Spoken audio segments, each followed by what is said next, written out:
studying English for a very, very long time, and you may feel like you're not making progress with your pronunciation. And I believe, in my honest opinion, that I know the four things that you need in order to get the natural sound in American English that you are seeking. And so today I want to walk you through the four steps in case you have not heard them before, or maybe in case you just need a refresher on what to focus on. Because we talk about lots of different topics on the channel, but sometimes we don't get to mention all four of these concepts every single time. So this is just a refresher on what are the things that you need to study to achieve a natural sound in American English pronunciation. Oh my gosh, people are flooding us with hellos, hellos. This is great. What's up to Milad? What's up to Lavi? What's up to Norman? What's up to Emmanuel? What's up to you watching this? Hello, my name is Jeff. It rhymes with breath. It's one of the four keys to a natural sound in American English pronunciation, including placement, pitch, breath, and trying to weaken your consonant sounds and strengthen your vowel sounds. What does that even mean, those four things? Well, today we're going to do a real rapid introduction to them so that way you know what you need to study. Hello also to LF. So this is not necessarily going to solve everything today, but it's at least going to introduce them so you know what you need to study moving forward. And if you're looking for additional help in all of these categories, what you can do is you can actually go to our homepage, because I have created a playlist that walks you through all of these major concepts in ways that are kind of quick introductions, but that I think really cover important things. So if you're on our homepage, and if you scroll down a little bit, you're going to see that there's this thing that says 30-day American Accent Challenge. All of these concepts and more, 30 days worth, because each day covers a different topic. These cover basically the 30 things that I think you need in order to sound natural in American English, starting with the four fundamental keys that influence everything else. So after the stream, if you're trying to challenge, but let's introduce what these are. Okay.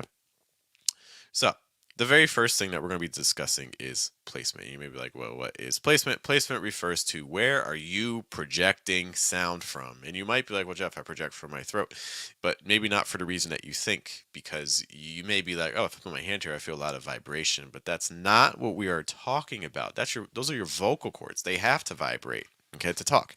So we need our vocal cords, not denying that, but there's more to it.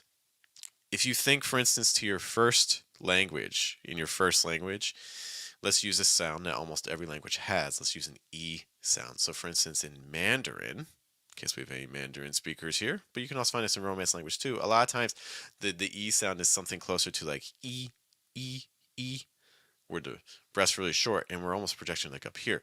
Whereas the American English one is more like E, E, E. Can you hear that difference in like E and E, E, E? So our first goal is we want to use a lower placement.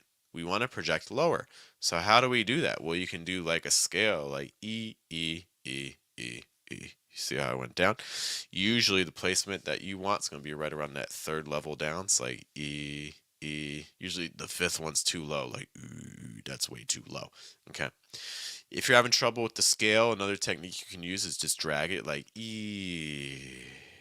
You can hear where I end lower than where I start. Okay, so this gives you a quick introduction to the idea of placement. The very first step that we want to do is we want to project lower. So instead of like talking like up here, I want to talk here. Or instead of talking through my nose, right now my placement's really nasally, I want to talk lower. Or instead of talking from my lips, like right here, I want to talk lower. Instead of talking from like the top of my throat, back of my mouth, I want to talk lower. I think you're getting the idea. Send everything down. But it's a little bit more complicated than that, though, right? Because placement alone isn't going to do it. And placement is not 100%. There's times where you want your placement to go higher. There is something that I think is even more constant, though. What's up to Enrique? And what's up to Harrier? Thanks for being with us. The next major concept is we want breath. And when we say breath specifically, we want to engage our diaphragm, which is right around here. I may have lost one of my cameras. Why? All right, I'm going to try to get that camera going again. But in the meantime, you can be with me here.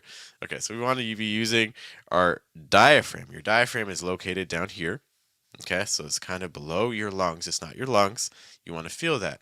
And if you put your hands here when you breathe, if I breathe in and I breathe out, I don't know if you can see it, but my hands are moving in and out, which is a good sign. That's what we're looking for. Another way you can test your diaphragm is if you take your fists and you push against your ribs and you breathe in, and then you breathe out, you're going to feel your ribs going like this. So that's a way you can kind of test yourself to see, are you using your diaphragm? So when you speak in American English, you want your diaphragm to constantly be engaging. If it's not engaging, then it's going to be hard to get the amount of breath. So that's the second thing that you really need to be studying. You need to say, hey, am I using my diaphragm when I'm talking? So you can hear my voice right now. If you hear, man, that camera's just not going to work today, guys. Sorry, you're stuck with this view. Okay, so what you need to really focus on is you need to make sure that we're engaging our diaphragm for almost everything that we say in American English pronunciation. Almost everything we say in American English pronunciation is going to be engaging our diaphragm, and you have to remember that. Okay.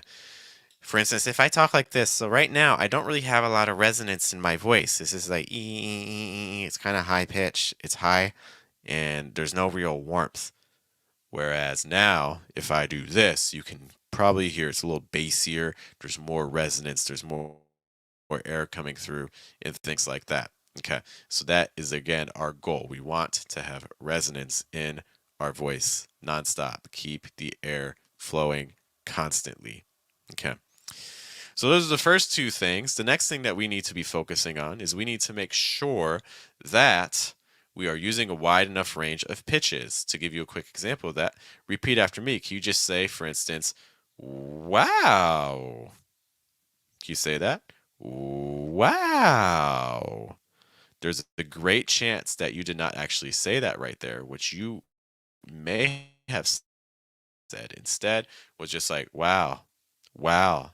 But that is not a wide enough range of pitches in order to sound natural in American English. You have to expand it. It's like, wow, we need everything. So, for instance, practicing pitch scales like this, this, this, this, this, this, this, this, this, this. Those are our lows.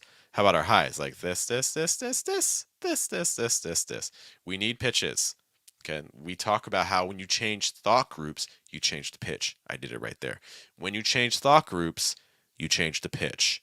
I did it right there. Do you see how every part of my sentence is at a different pitch level? We need to do this constantly. We also need to use pitch in order to signify stress to our listener because English is a stress time language. I'm just going to move you guys forward. No sense in having you all the way over there. Hi. All right, look at us all intimate like this. Okay, I'll back this up. Cool. All right.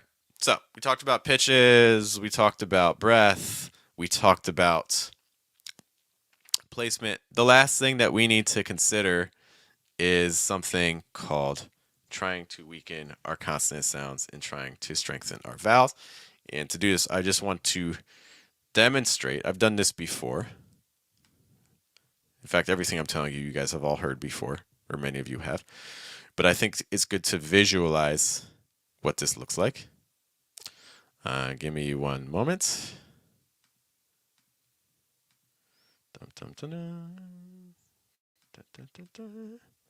Oh, my one camera wants to work right now? Okay. Enrique saying that's how he sounds the first time. That's great. Okay. So here's the situation. Let's imagine that we're talking for, let's say we're saying a word for 1 second. 1 second. 1 second. Okay. We're saying a word 2 times, but each time it's only for a single second. How are we dividing up that 1 second? For a lot of English learners, let's say that this is 20% and 80%. And let's say over here is also 20%. and 80%. Pardon my handwriting. It's really bad. Okay. The issue that a lot of people who learn English has is that they're dedicating, for that 1 second word, they're dedicating 20% of the time to the vowel and 80% of it to the consonant. To give you an example, let's use the word did. So they're saying things like did, like I did it, I did. Native speakers are doing the opposite. 20% is going to my consonant sound. 20% of that 1 second is going to my consonant. 80% of that 1 second is going to my vowel. These percentages are made up, okay? But it's just to kind of demonstrate the thing that we need to begin focusing on. So if I'm doing that, well, then suddenly my word becomes dead, dead. So let's do it the first way, where the vowel is 20%, the consonant is 80%. That's going to sound like did, did. How about the second way, where the vowel is 80%? Dead, dead. Hear the difference? Did, dead, dead, did, dead, dead. Do you hear the difference between those?